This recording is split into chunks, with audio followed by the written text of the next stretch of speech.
আওয়ামী লীগ ক্ষমতায় থাকাকালীন বহুত বড় বড় নেতা দেখছি। জাগো দাপটে আমরা যারা সাধারণ আওয়ামী লীগ করতাম, হেরা হ্যাগো ধারে গেছো না, হ্যাগো ফাইলের পিছনে থাকতে হইতো, হেও চান্স পাইতাম না। হ্যাঁ, আর দেশের এখন এই পরিস্থিতি 32 মাটির সাথে মিশাই দিতেছে।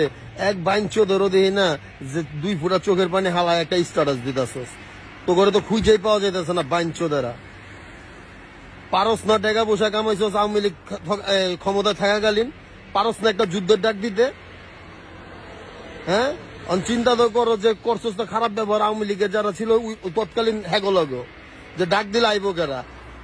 খানকের বলার এখন এই আমরাই নামুম, ডাক দে একটা, কেউ একটা ডাক দে যুদ্ধের। এখন দেশে দাঁড়াইতে হইলে যুদ্ধ ছাড়া বাংলাদেশের মাটিতে আওয়ামী লীগ আর দাঁড়াইতে পারুম না।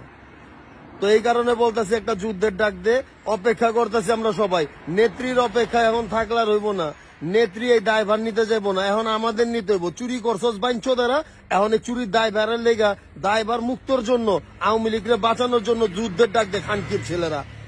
হ্যাঁ, নইলে শেষ হয়ে যাইতেছি বাইঞ্চোদারা। বিদেশ কইরা খাই, আওয়ামী লীগ থেকে 2 পয়সা পাই নাই আমরা কোনো সময়। আওয়ামী লীগ কইরা এখন এই যে মামলার গানি টানতেছে, আবার মামলা খাইছি আমরা। ওই আমলে মামলা খাই দেশ ছাড়ছি, আবার মামলা